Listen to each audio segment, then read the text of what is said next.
Bonjour à tous, Bonjour. merci d'être avec nous pour ce webinaire. Alors je me présente, je suis Gaëtane Huguenet, je dirige notre activité ETI et grandes entreprises à la Caisse d'épargne Île-de-France. Donc ce webinaire, c'est un webinaire d'actualité puisqu'il va être consacré à l'évolution des taux d'intérêt, c'est un vrai sujet d'actualité, et également l'évolution des cours des matières premières, ce sont des sujets brûlants. Notre objectif en fait aujourd'hui, c'est de vous donner des clés pour comprendre en fait ces évolutions. Et puis d'essayer de voir avec vous quels sont les risques pour vos business, mais aussi les opportunités. Et puis de regarder ensemble quelles sont les stratégies de couverture et les solutions que l'on peut avoir face à ces problématiques. Super intéressant. Deux tables rondes de 20 minutes chacune. La première consacrée à l'évolution des taux d'intérêt et la deuxième consacrée à l'évolution des cours des matières premières. Je tiens à souligner en fait qu'il y a peu de banques qui connaissent le marché des matières premières et des commodities. En réalité, en France, il y a deux banques qui interviennent sur les matières premières, dont notre filiale Natixi, qui est la salle de marché qui travaille pour l'ensemble des banques du groupe BPCE. Donc il y a une vraie expertise en fait, et nous avons la chance aujourd'hui d'avoir justement ces experts commodities de Natixis à nos côtés. Donc vous allez pouvoir poser vos questions via le chat en fait, et on centralisera les questions à la fin et on y répondra. Et puis surtout, je vous remercie de bien vouloir couper vos caméras parce que sinon on ne va pas avoir assez de bandes passantes, et évidemment de couper vos micros. Donc nous allons commencer par la première table ronde avec, comme je vous le disais, une première partie de décryptage en fait pour comprendre ce qui se passe au niveau des taux d'intérêt. Donc première table ronde sur l'évolution des taux d'intérêt. Donc avec notre économiste Natixis Jésus Castillo qui est à mes côtés. Et puis une fois que Jésus nous aura donné ce décryptage en fait de l'évolution des taux d'intérêt, une certaine lisibilité et visibilité, nous allons pouvoir regarder avec David Vater qui travaille à la salle de marché de Natixis. Donc nous allons regarder avec David quelles sont les stratégies de couverture, et c'est vrai que David, je vous sollicite beaucoup aujourd'hui pour nos clients, donc vous avez une vraie expertise terrain des problématiques réelles de nos ETI et corporate aujourd'hui sur tout ce qui est taux. Et puis à la fin de cette première table ronde sur les taux d'intérêt, je vous décrirai quelques stratégies d'endettement en fait face à cette évolution des taux d'intérêt. Alors Jésus, est-ce que vous pouvez nous aider à y voir un peu plus clair, s'il vous plaît, au niveau des taux d'intérêt, durable, pas durable, qu'est-ce qu'on doit comprendre ? Alors, c'est vrai que c'est toujours un vrai défi d'essayer de faire ce petit tour de l'univers de la planète macro, inflation, taux d'intérêt, croissance, où va-t-on ? Donc, c'est au travers de quelques slides que je vais essayer de vous faire ce petit tour d'horizon. Premièrement, on va s'intéresser à la situation sanitaire. Pourquoi ? Parce qu'on voit au cours des derniers 18 mois, c'est vraiment les différentes vagues de ce virus qui ont donné le là de la croissance économique. Donc, c'est ce qu'on voit très bien dans les deux graphiques à gauche, hein, avec en bas à gauche les principaux pays européens et en haut, notamment en pointillé, l'évolution du nombre de contaminations à l'échelle du monde. Alors, la bonne nouvelle ici, c'est que partout, vous voyez que à l'échelle de la planète, le virus recule, le nombre de contaminations recule. Donc ça, c'est la bonne nouvelle sur le plan sanitaire. Ce que vous voyez en haut à droite, c'est que les vaccinations, le taux de vaccination des populations augmente. Donc on voit le cas par exemple d'Israël qui a beaucoup vacciné puis qui stagne un petit peu maintenant parce que c'est plus dur d'aller chercher les personnes les plus réticentes. Mais on voit aussi comment au Royaume-Uni ou aux États-Unis, on est désormais à plus de 40% de la vaccination de la population vaccinée. Alors, Un petit bémol sur cette information, c'est pour ça que je vous ai mis le graphique en bas à droite qui représente le nombre de contaminations quotidiennes au Royaume-Uni, et vous voyez que malgré un taux de vaccination important, il y a quand même une recrudescence du nombre de cas. Donc ceci nous dit aussi, attention, on est encore loin de l'immunité collective, donc il faut continuer à rester prudent quant à l'évolution de la pandémie. Mais le message, c'est quand même que la situation s'est améliorée, continue de s'améliorer, et donc on va peut-être, dans les prochains mois, vers une sortie de crise sanitaire. Je vous ai dit, ça a donné le la de la croissance, c'est ce que vous voyez dans le graphique en bas à gauche, hein, c'est les variations trimestrielles du PIB dans les principaux pays d'Europe, en zone euro agrégée et aux États-Unis. Donc vous voyez ces hauts et ces bas qui correspondent aux phases d'ouverture et de fermeture des économies avec les différents confinements. La deuxième chose que l'on voit ici, c'est que les États-Unis, qui ont subi un choc moins fort parce qu'ils ont eu des mesures de confinement moins strictes, alors au prix d'un nombre de malades et de décès plus important qu'en Europe aussi, hein, ont vu leur croissance moins baisser pendant la première phase de la crise et rebondir plus rapidement, grâce notamment à une vaccination plus rapide qu'en Europe pour commencer, et puis à des stimulus budgétaires très importants. Qu'est-ce que ça veut dire pour nous? Ça veut dire que ça préfigure un petit peu ce qu'on pourrait vivre en Europe avec l'accélération des taux de vaccination et puis l'arrivée des plans de relance européens à partir du second semestre. Donc les États-Unis ont retrouvé leur niveau de PIB d'avant-crise, vont le retrouver là maintenant au cours de ce trimestre. Ça sera un tout petit peu plus long pour la zone euro, mais on est dans le sillage des États-Unis. Et ça, c'est l'information importante ici. Alors, si la croissance est de retour, c'est bien, mais il y a aussi le retour de l'inflation. Alors, deux chiffres, pour être bref. L'inflation au mois de mai aux États-Unis, 5%, en zone euro, 2%. Donc, vous voyez à chaque fois des chiffres d'inflation qui sont au niveau des cibles d'inflation des banques centrales ou au-delà, notamment pour les États-Unis. D'où vient cette inflation et est-ce que c'est inquiétant? Parce que c'est ça le fond de la question. Alors, selon nous, les causes qui conduisent à l'accélération de l'inflation sont temporaires. Pourquoi? Parce qu'on a d'une part la remontée des prix du pétrole. Souvenez-vous qu'il y a un an, à cette époque de l'année, le pétrole valait entre 15 et 20 $ le baril. On est aujourd'hui autour de 70 $. Donc, mécaniquement, vous avez une remontée des prix de l'énergie et une accélération de l'inflation. On pense que ce pétrole va rester plus stable au cours des prochains mois et donc que les effets liés au prix de l'énergie vont se dissiper. Deuxième cause, c'est ponctuellement dans certains pays des variations de taxes qui ont accompagné les mesures d'accompagnement, de soutien de l'économie. C'est par exemple la baisse de la TVA en Allemagne, ce qu'on voit très bien dans le graphique en haut à droite, qui a conduit à une baisse mécanique de l'inflation. Puis quand on normalise le taux de TVA, hop, on regagne ce qu'on avait perdu. Donc ça explique 0,6 points d'inflation en zone euro. Et dernier point, c'est en sortie de confinement, vous avez une reprise de la demande et une offre qui n'est pas forcément capable de suivre au même rythme. Donc ça, quand la demande est supérieure à l'offre, ça conduit à des accélérations de prix. Donc vous voyez très bien ça dans le graphique en bas à droite dans le cas des États-Unis. Accélération de la croissance, remontée de l'inflation et puis ensuite normalisation. Nous, donc, ce qui nous interroge un petit peu plus, c'est est-ce que ça va durer? Donc ça dépendra d'autres facteurs, notamment si les pénuries qu'on constate dans certains matériaux, les métaux, le bois de construction par exemple, ou les semi-conducteurs sont durables ou pas, mais ça on en parlera ensuite au sujet des matières premières. Donc retour de l'inflation, mais de manière temporaire. Du coup, dans ce contexte, que peuvent faire les politiques monétaires?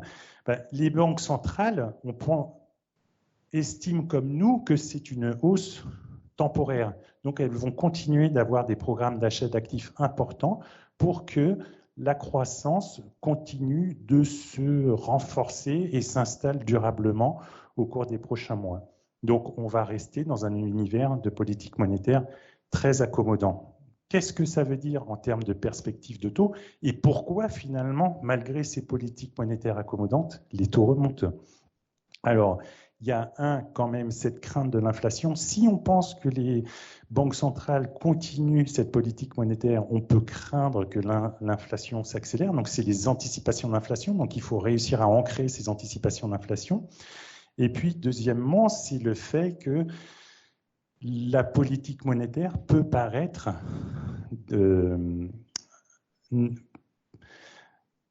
décalé par rapport aux fondamentaux économiques. Donc ça peut être aussi une source d'inflation anticipée.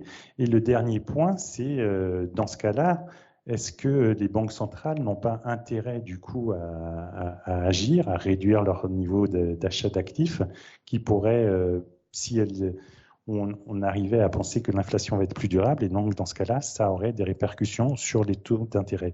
Donc nous, ce qu'on voit, c'est que les taux d'intérêt vont remonter progressivement. Si on prend le cas des taux longs allemands, c'est de l'ordre de 50 points de base entre aujourd'hui et la fin 2022 pour atteindre 0,30, ce qui reste malgré tout un taux d'intérêt relativement bas, historiquement faible, mais il faut quand même prendre en compte cette hausse de taux qui est significative, 50 points de base. Voilà, en résumé. Merci Jésus pour ce tableau en fait. David, dans ce contexte, donc, quelle solution adopter? Qu'est-ce que vous proposez en fait comme stratégie de couverture? Bonjour à toutes et à tous, merci Gaëtane, merci Jésus. Effectivement, Jésus vous adressait un panorama assez synthétique et intéressant de ce qui se passe depuis quelques mois maintenant et des perspectives. Alors aujourd'hui, la question, elle est tout aussi fondamentale qu'il y a quelques mois, qu'il y a 5 ans, qu'il y a 10 ans, mais effectivement, aujourd'hui, votre souci, lorsque vous avez une dette, un passif qui est à taux variable, lorsque vous envisagez des investissements futurs, se pose la question effectivement d'arbitrer un petit peu votre endettement pour protéger votre compte de résultat. Alors aujourd'hui, en effet, la question importante que vous devez vous poser, c'est les taux sont très bas. Ils le sont depuis un certain temps. Alors finalement, pourquoi réfléchir à ne pas continuer à profiter de cette conjoncture de taux bas que nous connaissons depuis quasiment 10 ans maintenant. Bon, alors j'ai envie de vous parler, avant de vous parler de stratégie de couverture, je dirais plus précise, c'est-à-dire que la stratégie de couverture, c'est de dire comment je protège une dette sur un horizon moyen-long terme. J'ai envie de vous montrer cette courbe-là. Finalement, on va se focuser sur ce graphique-là, ce qu'on appelle finalement le taux forward ou la courbe des taux anticipés. Qu'est-ce que c'est que la courbe des taux anticipés? C'est un peu, si vous voulez, la vision qu'a le marché en fonction de la conjoncture que l'on connaît actuellement, de la situation des taux, la vision qu'a le marché sur l'évolution des taux dans le futur. Alors, vous voyez cette courbe bleue. Cette courbe bleue, c'est l'anticipation à aujourd'hui de l'évolution de l'Euribor 3 mois sur les 15 prochaines années. Je n'ai pas continué au-delà de 15 ans, mais la courbe reste plate si on allait jusqu'à 50 ans. En fait, tout simplement, qu'est-ce que vous voyez de cette courbe-là? C'est que dans le contexte qu'on connaît, malgré l'inflexion des 4-5 derniers mois, le marché reste encore un petit peu prudent et voit l'Euribor rester négatif et revenir en zone de territoire positif dans 4 ans, 4 ans et demi. Et augmenter assez rapidement par la suite, vous voyez, c'est ce qu'on appelle le phénomène de repentification de la courbe des taux, pour atteindre, vous voyez, même pas 1% dans 15 ans. Donc, si vous décidez de rentrer dans une stratégie de couverture aujourd'hui parce que vous avez un passif qui est à taux variable, quand vous décidez de vous couvrir aujourd'hui, eh bien finalement, qu'est-ce que vous faites? Vous achetez la vision qu'a le marché dans le futur. Donc, j'en reviens à ce que je vous disais en tout début de cet entretien. Finalement, acheter, se couvrir ou penser à rentrer dans une stratégie de couverture au moment où les taux sont bas, eh bien finalement, même si ce n'est pas un premier réflexe, c'est plutôt très pertinent, puisqu'il vaut mieux acheter dans un contexte d'anticipation de non-évolution violente des taux que de finalement attendre que les taux n'augmentent. Et là, les jours où les taux augmenteront, la pontification sera beaucoup plus importante. Je reviens sur ce graphique. Vous voyez, les 3 courbes correspondent à la bleue à aujourd'hui et les 2 autres à la période d'il y a 6 mois et la période d'il y a 1 an. Si nous nous étions parlé il y a 1 an, vous voyez que le marché, qu'on était en pleine pandémie, en plein lockdown des économies, et vous voyez que le marché était très, très, très pessimiste puisqu'il ne voyait pas d'augmentation des taux dans la zone euro avant 8 ans et un Euribor qui n'augmentait pas, qui ne dépassait pas les 0,50 dans 15 ans. Donc ça veut dire qu'il y a 1 an, on est dans une courbe très plate, c'est-à-dire qu'il y avait très peu de différentiel entre les taux courts et les taux longs.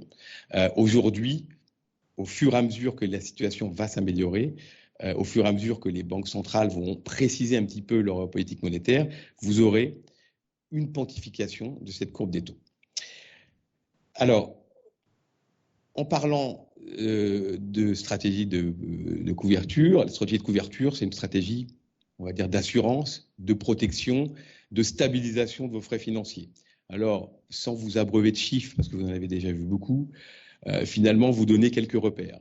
En vous montrant des taux de swap. Les taux de swap, ce sont la possibilité, vous connaissez certainement ce terme, d'échanger et de fixer finalement vos taux variables par un taux fixe. Donc, pour vous donner un petit peu des idées, sans parler du sujet du plancher, du floor à zéro, hein, vous voyez, si vous décidez aujourd'hui de vous couvrir sur une durée de 5 ans, vous couvrez encore à un taux négatif. Sur une durée de 10 ans, on est quasiment à zéro. Et sur une durée de 20 ans, on est à 0,35. Ces taux, ils sont à mettre en perspective, non pas forcément par rapport au taux actuel. Hein, je vous rappelle que l'Euribor 3 mois, le taux monétaire, il est négatif de moins 0,50. Il est négatif depuis 6 ans maintenant, depuis avril 2015.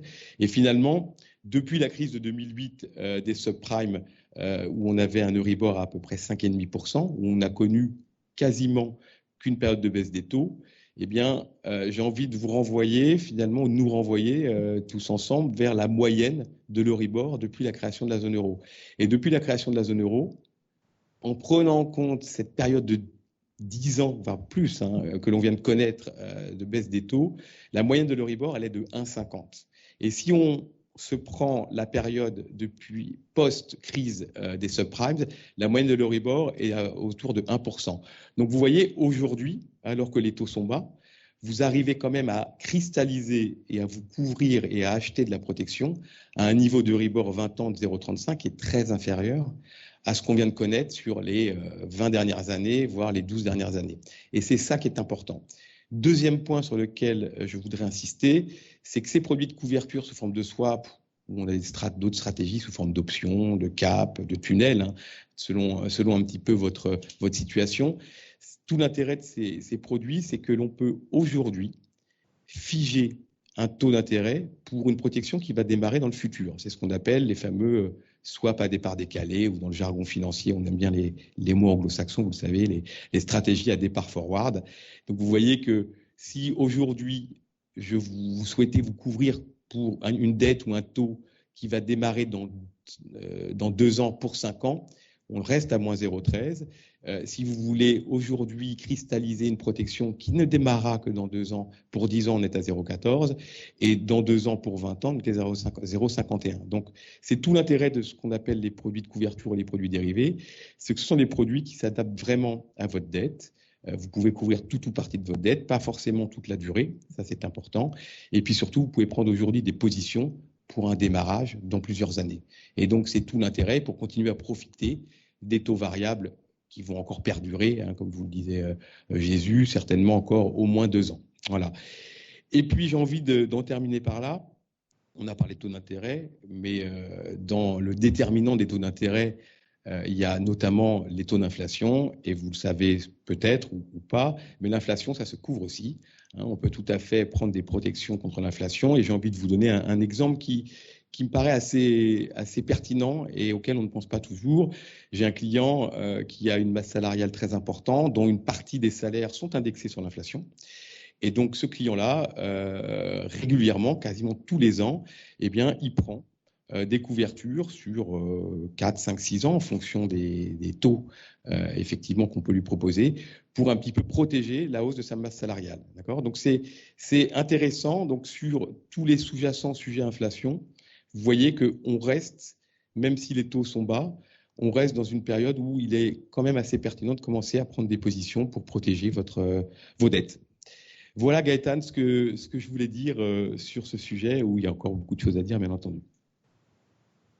Merci David pour cet éclairage. Et alors, dernier éclairage qu'on souhaite vous donner sur les taux au cours de cette première table ronde, c'est des idées en fait de stratégie d'endettement. Puisque en fonction de votre stratégie d'endettement, l'évolution des taux peut être un avantage ou un handicap pour vous. On a tous en tête, pour ceux d'entre vous qui sont fortement utilisateurs de court terme, on a tous en tête la période pendant laquelle les taux d'intérêt étaient relativement élevés, au cours de laquelle, malheureusement, une bonne partie en fait, de votre rentabilité passait dans les frais financiers. Donc, comment se protéger en profitant en fait, du contexte actuel qui permet encore, comme l'a bien expliqué David, de se couvrir à des conditions abordables, eh bien, quand on est utilisateur de court terme, l'idée c'est de pouvoir regarder à allonger en fait la maturité du court terme, le transformer en plus long. Et là, il ne faut pas hésiter à profiter de tous les outils qui sont mis à votre disposition par l'Europe et la France, et notamment le Fonds européen de garantie qui permet justement d'allonger tout ce qui est court terme de manière très attractive aujourd'hui. Et puis pour ceux qui ont vraiment une stratégie de croissance, de développement avec des investissements, là, ne pas hésiter également à s'endetter long, voire très long. Là aussi, on a des outils, par exemple la fiducie qui permet, la fiducie c'est quoi? C'est une garantie en fait, notamment sur des actifs immobiliers qui permet en fait à votre banque de vous prêter sur des durées qui peuvent aller jusqu'à 15 ans. C'est différent du leaseback qui peut y ressembler dans la mesure où la fiducie n'a pas du tout de frottement fiscal en fait. Donc la fiducie c'est un outil qui vous permet de vous endetter long, ce qui peut être une stratégie intéressante. Et puis dans le contexte actuel, on a également tout ce qui est obligations relance, avec une fenêtre qui va être très courte puisque les obligations relance, ça commence maintenant mais ça se termine dans un an, en juin 2022. Et donc là c'est du 8 ans in fine. Donc voilà, on est à votre disposition avec toutes mes équipes de structuration de dette pour regarder aussi toutes ces solutions en fait à vos côtés. Donc cette table ronde se termine en fait sur les taux d'intérêt. Nous allons passer à une table ronde qui est aussi de grande actualité. C'est la table ronde sur les matières premières. D'ailleurs, David, tu nous as fait la liaison à l'instant parce que matières premières, inflation, ça peut être aussi une stratégie de couverture, mais tu vas nous en parler peut-être tout à l'heure. Et donc, c'est vraiment un sujet d'actualité puisque cette semaine, je crois que les représentants du BTP étaient à Bercy justement pour parler de la flambée des matières premières qui frappent notamment ce secteur d'activité en fait. Donc pour cette table ronde, je vais accueillir Jimmy Mélinard qui est directeur financier de la Caisse d'épargne Île-de-France. Bonjour Jimmy et merci. Bonjour Gaëtan. Et puis à distance, nous allons avoir un expert commodities, c'est-à-dire matières premières, de notre filiale Natixis, Bernard Dada. Bernard, bonjour. Merci d'être avec nous. Comme je le disais tout à l'heure, je vous remercie d'autant que je sais que vous êtes très pris puisque j'expliquais que les intervenants bancaires sur les couvertures matières sont très peu nombreux. Et donc, merci de partager votre expertise avec nous aujourd'hui. Et puis David, effectivement, terminera après l'intervention de Bernard Dada, terminera par là aussi quelles stratégies de couverture adopter sur les matières premières. Donc, Jimmy. Merci Gaëtane. Alors effectivement, pour débuter cette table ronde, comme tu l'as déjà dit, il y a beaucoup d'entreprises qui sont confrontées justement à cette hausse des matières premières et qui affectent directement leur business model. Donc je vais commencer par demander à Bernard de dresser un peu un panorama de cette hausse des matières premières et aussi des perspectives qu'on peut avoir sur l'évolution de ces matières premières. Donc Bernard, si... Oui, bien sûr. Merci beaucoup et je suis désolé parce que le français n'étant pas ma langue maternelle, il se peut que j'ai des anglicismes qui descendent, qui passent dans la conversation. Alors oui, en effet, que ce soit à Bercy, que ce soit même en Chine, c'est les mêmes plaintes de la part des entrepreneurs, de la part des producteurs, c'est la hausse des matières premières. Si on passe par le premier diapo, d'accord. Alors, il y a une grande question qui se pose dans le marché maintenant, c'est si cette flambée des prix des matières premières est-elle le début d'un super cycle de matières premières. Donc, qu'est-ce qui définit un super cycle de matières premières? Il n'y a pas une définition super précise, mais en général, c'est une hausse simultanée de tous les prix des matières premières en tandem sur une période d'à peu près 10 ans. La dernière fois qu'on en avait eu ça, c'était de 1999 à 2008-2009. À l'époque, c'était la Chine qui avait rejoint le WTO et au fait, leur grand plan de stimulus et leur grand plan d'infrastructure a fait que tous les prix des matières premières ont augmenté. Est-ce que c'est le cas actuellement? Est-ce qu'on va continuer à voir les prix des matières premières flamber et continuer dans les années à venir? Alors, les conditions économiques pour avoir ce super cycle, déjà, il faut qu'il y ait eu un sous-investissement de la part des producteurs, que ce soit miniers ou pétroliers. Deuxièmement, il faut du niveau macroéconomique qu'il y ait des stimulus ou un cycle. Et troisièmement, il faut qu'il y ait une grande demande structurelle qui arrive dans le marché. Donc, la question de sous-investissement actuellement. Donc, actuellement, pour le pétrole, on voit qu'en 2014, on est arrivé à un niveau de CAPEX très, très élevé. C'était grâce à la hausse des prix du pétrole. Ça a fait que ça a encouragé les producteurs de pétrole à investir dans le long terme. Donc, c'est le CAPEX, c'est la production pour la production future. Mais vu que le prix s'est écroulé, on peut voir qu'entre 2014 et même 2016, c'est la moitié de CAPEX. Et jusqu'à 2020, là, on est au tiers de ce qu'ils investissaient. Si on regarde plus sur les compagnies minières, alors ça, c'est un autre échantillon assez large. Alors, même histoire, chute des prix des matières premières des métaux de base en 2011. Qu'est-ce qui se passe? Les producteurs coupent leur CAPEX. Ça veut dire qu'ils ne vont pas investir dans la production future. Et en fait, il y a un délai d'à peu près 5 ans, un lag de 5 ans entre lorsqu'un producteur minier coupe sa production et lorsque la production future diminue.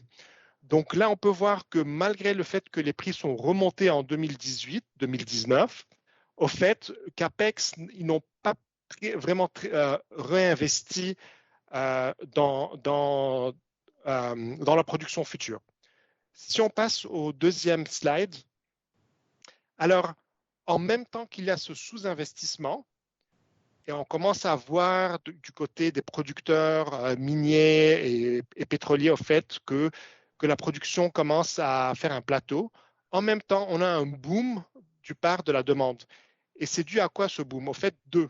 Un est cyclique à cause du Covid et deuxième est plus long dans la durée du temps. Donc, qu'est-ce qu'il a fait le Covid? En fait, on a eu tous ces stimulus, que ça soit pour sauver des entreprises, que ça soit pour, aux États-Unis, donner des chèques pour les ménages les plus pauvres, le ménage le plus faible. Et en fait, ce qui est intéressant, c'est qu'on remarque au fait que à peu près 40 à 45% des dépenses des ménages, des 40% les plus bas, en fait, ils dépensent tout ça sur 40 à 45% sur des matières premières, que ce soit la nourriture, que ce soit le pétrole pour la voiture, que ce soit peut-être même l'achat d'une voiture, etc. Et plus qu'on se renchérit, moins la dépense de notre revenu est en relation avec les matières premières. Donc là, on a vu vraiment un petit support pour les matières premières en même temps que la Chine aussi était en train de donner des taux de financement à 0% pour ceux qui voulaient acheter des métaux de base et les stocker pour 1 an, 2 ans. Donc ça, c'est à court terme. Et là, ce qu'on est en train de voir, en fait, c'est un rebond de la demande qui était presque zéro durant la crise du Covid l'année passée. Mais à plus long terme, en fait, il y a toute cette histoire de transition énergétique qui rentre en jeu.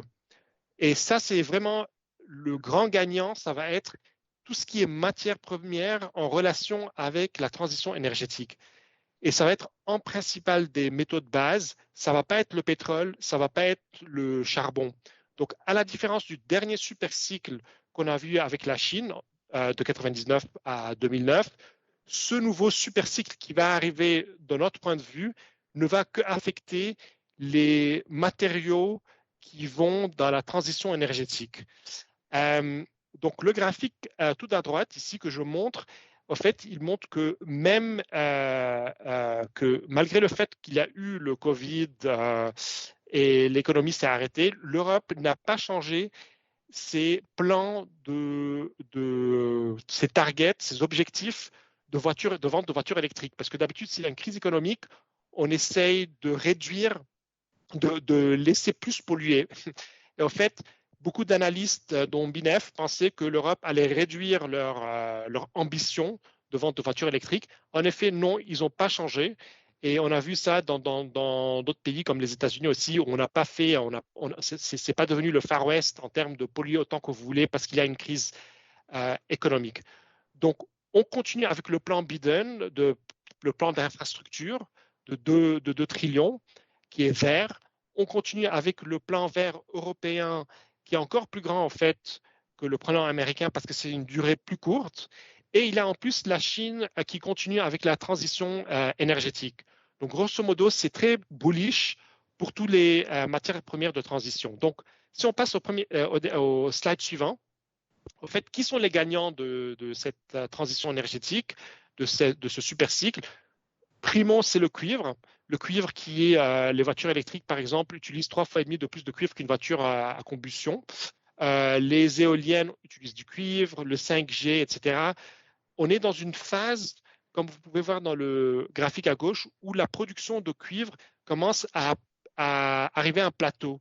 Et en fait, ce fameux CAPEX dont je vous parlais, on a fait ici, on l'a bougé sur 5 ans. Comme ça, vous pouvez mieux voir la corrélation. Et donc, on peut s'attendre que pour les années à venir, la production de cuivre va peut-être un peu chuter. Mais en même temps, on a une grosse demande qui arrive dans le marché. Juste à vous donner un petit exemple, si les Européens arrivent à leurs objectifs de 2025 de vente de voitures électriques, cette demande en plus créée par les voitures électriques sera équivalente à 0,6% de la demande mondiale de cuivre. Alors, vous pensez que ce n'est pas beaucoup, mais en fait, le marché de cuivre, il est en surplus sur les 10 dernières années de 0,5%. Donc, ça sera assez. L'Europe sera en elle-même assez pour éliminer cette balance dans le marché entre l'offre et la demande et le marché sera en déficit. On passe au slide suivant. Donc, le slide suivant, qui est le deuxième qui va en bénéficier, c'est l'aluminium. Il y a peut-être 25% de plus d'aluminium dans une voiture électrique que dans une voiture normale. Encore une fois, c'est un métal de transition énergétique parce que c'est un métal qui est un peu fort, mais aussi qui est léger. Par contre, à l'opposé du cuivre, alors là, on pense qu'il y a beaucoup de capacités qui pourraient répondre à la demande d'aluminium. On a une capacité mondiale de production d'à peu près 80 millions. On a une demande d'à peu près 63 millions de tonnes. Donc, il y a de la capacité. Donc, on est toujours bullish sur l'aluminium, mais pas autant que le cuivre. On passe au dernier slide, à l'avant-dernier slide. Donc, c'est le nickel. Nickel aussi, transition énergétique, batterie électrique. Plus qu'on met de nickel dans une batterie électrique, plus la distance parcourue par cette voiture électrique va augmenter. Et si vous regardez le graphique à droite, en fait, ce n'est pas n'importe quel nickel qui rentre dans la production des voitures électriques. Le latérite est très abondant. Malheureusement, le nickel latérite ne peut pas rentrer dans la production des voitures électriques. Il est trop coûteux pour le transformer en sulfide. Et si on regarde la production minière de sulfide, au fait, elle est très, très basse. On sera en déficit en 2028-2027. Et au dernier slide, on passe aux prévisions. Donc, nos prévisions pour le cuivre ou pour l'aluminium, vous pouvez voir, c'est 8700 pour cette année, 8950 l'année prochaine, 2200 à peu près cette année, 2355 l'année prochaine. Et en fait, nous, on pense qu'à court terme, il y a un risque, donc dans les 3 prochains mois, d'une baisse des prix des matières premières, des prix des métaux de base. Pourquoi? 2 grands risques. Un qui vient de la Chine, qui est très dérangé par la puissance inflationniste, le poids inflationniste de la flambée des prix des matières premières. Ils ont des réserves d'état de matières premières, surtout du métal, et ils ont dit qu'on pense qu'ils seraient prêts à vendre de ces réserves-là. Ils l'ont déjà fait en 2010. Ça ne serait pas étonnant qu'ils le refassent maintenant pour affaiblir le prix. Finalement aussi, dernier point, il faut faire attention au plan Biden. Pourquoi? Parce qu'on commence à 2 trillions de dollars, c'est super, le marché factorise 2 trillions de dollars, mais en fait, là, avec les républicains, ils sont en train de réviser à plus bas. Les républicains veulent 1,1 trillion. Les démocrates vont devoir un peu baisser leur target, leur objectif. Donc, si ça déçoit le marché, on peut aussi voir les prix des métaux de base à court terme chuter. Merci beaucoup. Ben merci Bernard pour cette description très détaillée et synthétique à la fois.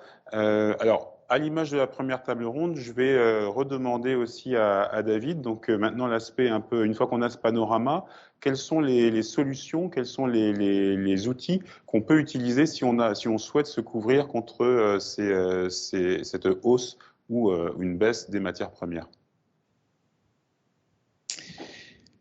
Merci Jimmy et merci Bernard. Alors oui, j'ai envie de vous dire, on va reparler un petit peu de produits dérivés. Les produits dérivés, il en existe pour les taux d'intérêt, il en existe aussi pour les devises et il en existe aussi pour les matières premières qui sont couvrables. Alors vous voyez que au sein de Natixis, nous avons une équipe totalement dédiée à cette activité de protection du cours et du risque du prix des matières premières, que ce soit à l'achat ou à la vente, on le verra ensuite.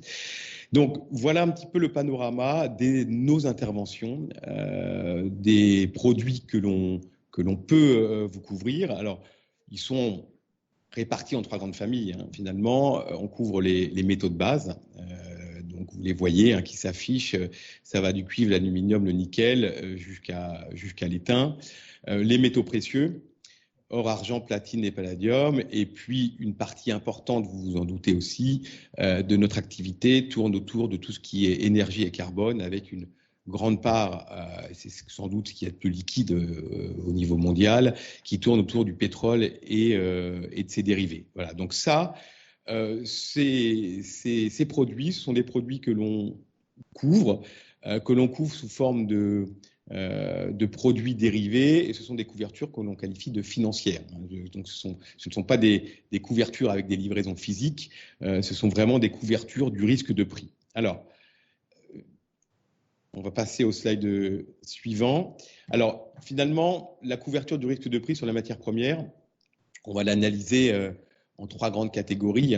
Lorsque vous êtes acheteur, et quand vous êtes vendeur, on raisonne de façon inverse, mais lorsque vous êtes acheteur ou de matières premières, que vous soyez un négociant pur, donc un trader de matières premières, que vous soyez un industriel dans lequel le prix d'une matière première rentre dans votre cycle de production et dans la valeur ajoutée que vous réalisez, votre souci finalement, par analogie à ce que vous pouvez faire sur le change, c'est de protéger une marge. Protéger une marge bénéficiaire, c'est totalement indispensable dans votre activité. Donc, vous allez raisonner par rapport à un prix budget que vous allez protéger. Donc, on a sur ce slide peut-être de façon assez grossière, mais qui, à mon avis, me permet de bien rentrer dans le vif du sujet. C'est-à-dire que si tout va bien et que le prix des matières premières que vous envisagez, il est équilibré avec votre prix budget, tout va bien entre vos dépenses et vos recettes.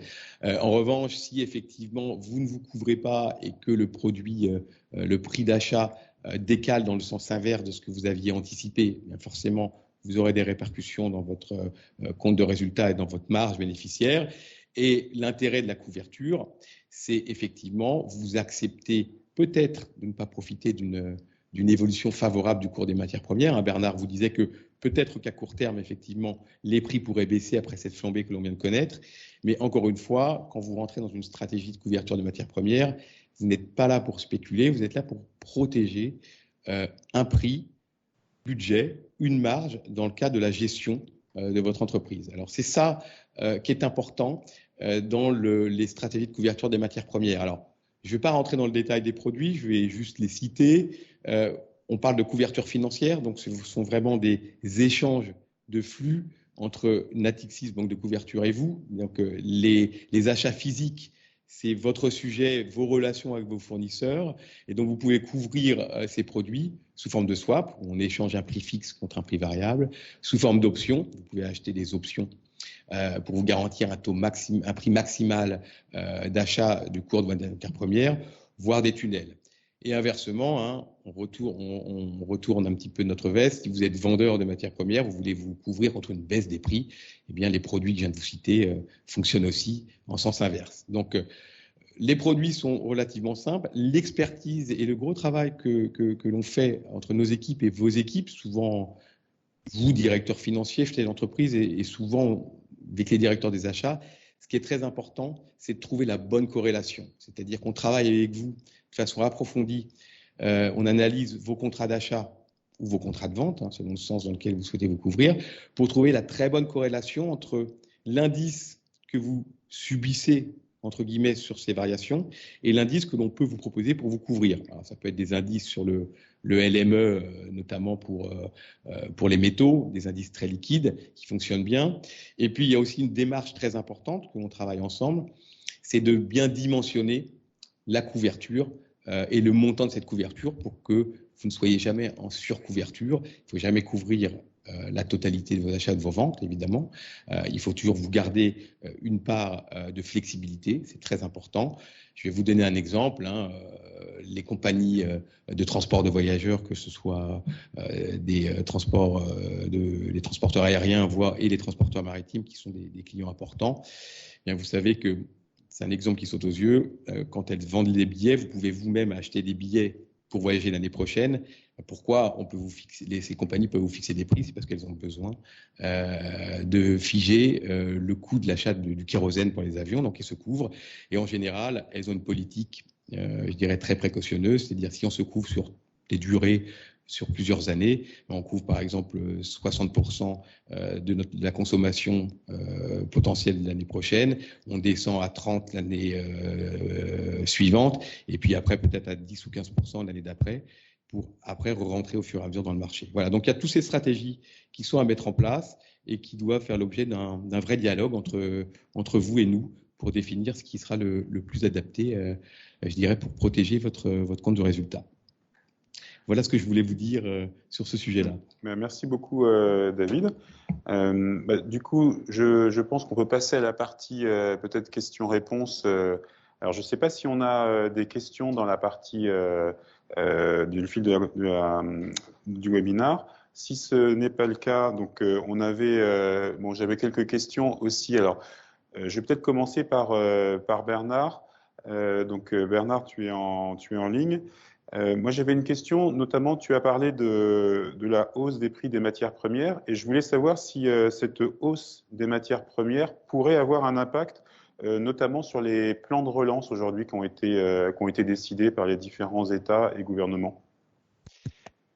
Oui, c'est une bonne question, c'est assez intéressant parce que, en fait, quand ces plans de relance ont été faits, je pense qu'ils factorisent un prix X, disons, sur les matières premières pour le prix de la construction, etc. Donc, ils vont se dire, bon, on a l'intention d'installer X unités de recharge électrique.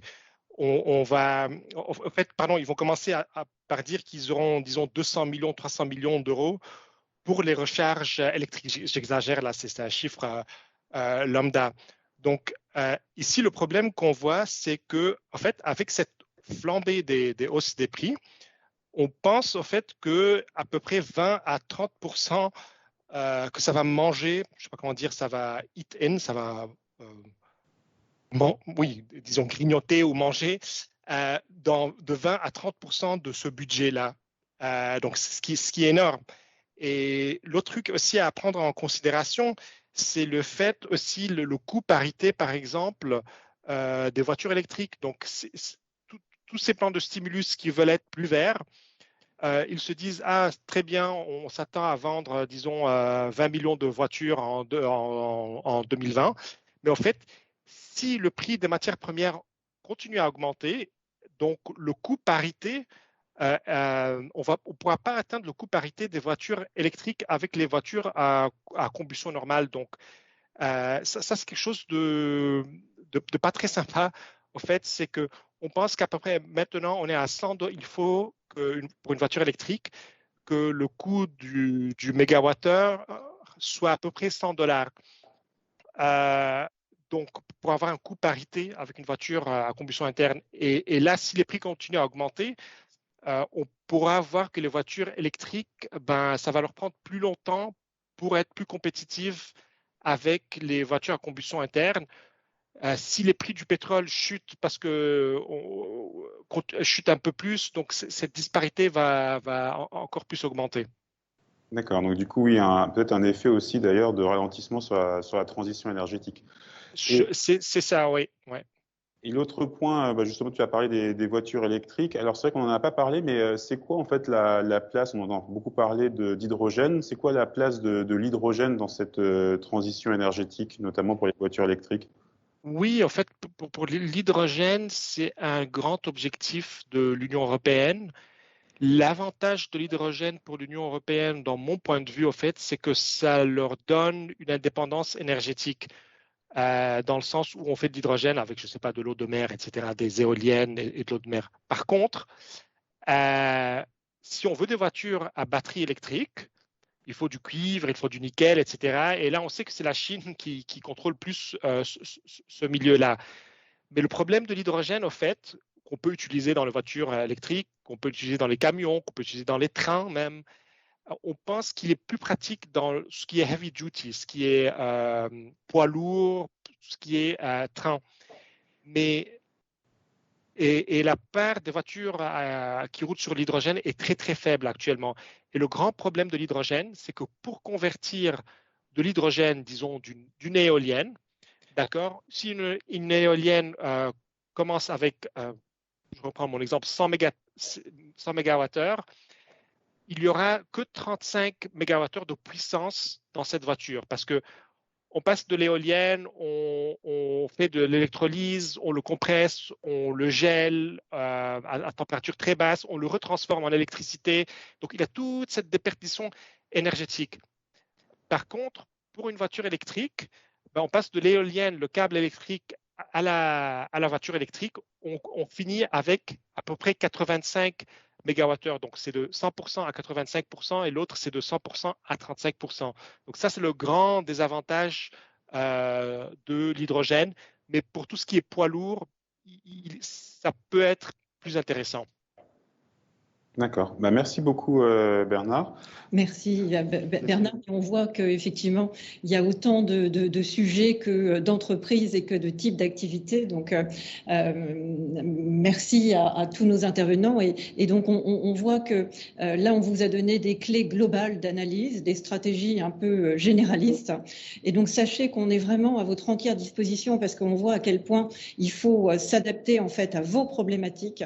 Donc, on est à votre disposition avec nos équipes de Natixis et mes équipes de structuration de dette pour vous accompagner de manière avec un diagnostic personnalisé sur vos propres problématiques. Et puis, sachez que ce webinaire sera rediffusé sur LinkedIn et que vous pourrez donc approfondir sur LinkedIn tous les sujets que nous avons abordés aujourd'hui. Merci à tous et puis à très bientôt. Et j'espère que notre banque vous a été utile à l'occasion de ce webinaire. À très bientôt.